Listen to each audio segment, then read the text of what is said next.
My name is William Hume. I'm the owner of Foxprowl Collectibles and promoter of Foxprowl Con.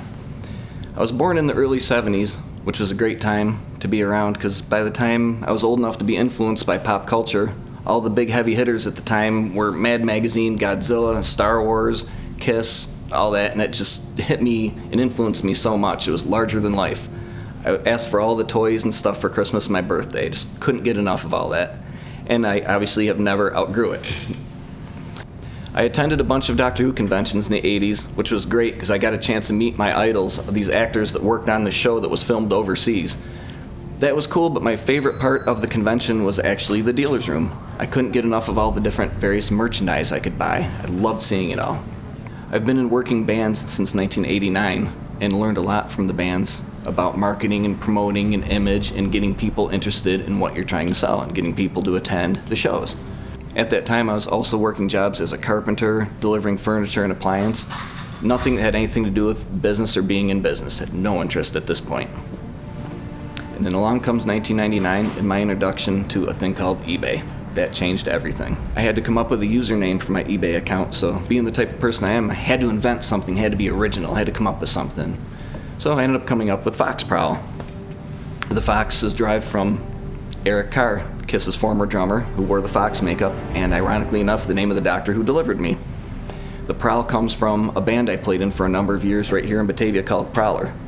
Some of you people probably remember Prowler from the Engine House days. Good times.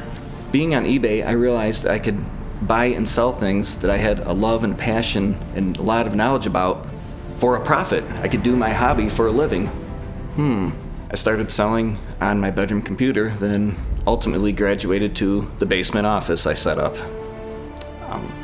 I ended up forming the LLC and had to learn about all the basics of business because I had no prior knowledge or even interest in anything that had to do with business. So I had to learn pretty much everything from the ground up, which was great, very interesting. I ended up growing my inventory and expanding my inventory and selling different various products, and started selling at flea markets, toy shows. I travel around to Connecticut, Massachusetts, Pennsylvania, anywhere I can set up at a show or convention to get some experience and network with people and promote the brand.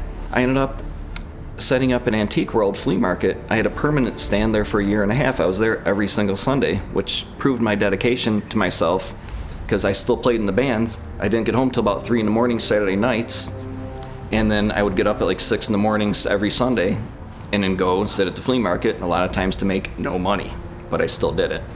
But I ended up learning a lot from the flea market experience because I learned about repeat customer bases, keeping inventory fresh and all that, and fluffing the stand, so it was a really good experience.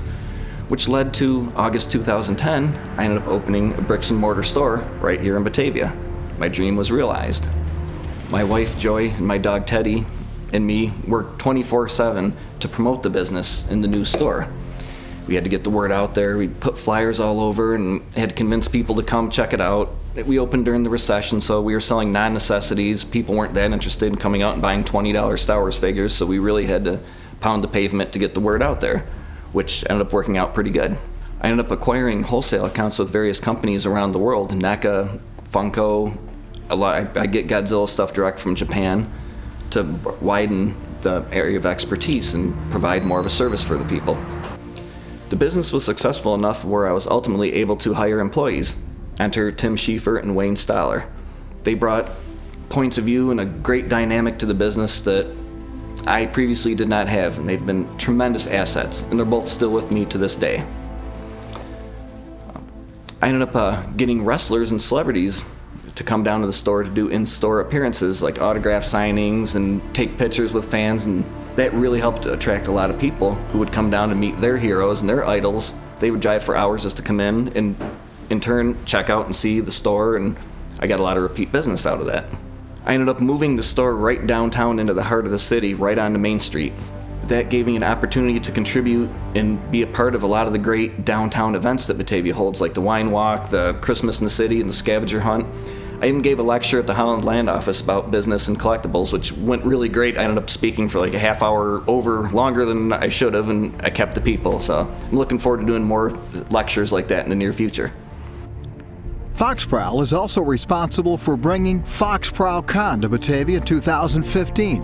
Foxprowl Con is a 3-day convention that celebrates pop culture, Batavia's very own Comic Con. This family-friendly event featured 18 celebrity guests from TV and movies such as The Walking Dead, Star Wars, and Power Rangers. Also on hand were dozens of artists and vendors, costume contests, interactive games, live music, and more. Hundreds of people from all over came to Batavia to attend the convention. It took 11 months of intense planning to pull off an event of this magnitude, but it ended up coming together in an epic way. Since the first one was a success, Bill organized Foxprowl Con 2 in 2016. Things were refined and streamlined. It was much easier for Bill to organize now that he had experience. It featured the attractions of the first one, but added more free activities and a 50% lower admission cost. The second convention went so well that planning is already underway for Foxprowl Con 3 in November 2017, with even more Batavia businesses getting on board to sponsor and wanting to participate in this awesome event. I feel one of the biggest reasons why Foxprowl is successful is I'm a collector myself, and all the employees here have a passion for the collectibles that we sell, and it's a great environment for people to bring friends and children and to just geek out over the cool stuff and talk about the latest movies and check out the latest merchandise, and they can buy it at low prices. I keep the prices low because I've been into shops like this, and specialty shops have a tendency to be overpriced.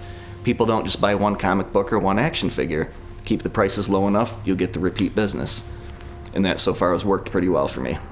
What I want to bring to Batavia is how musicians think when they hear Rochester, New York. They think, ooh, gotta stop at the House of Guitars, that's the place to be.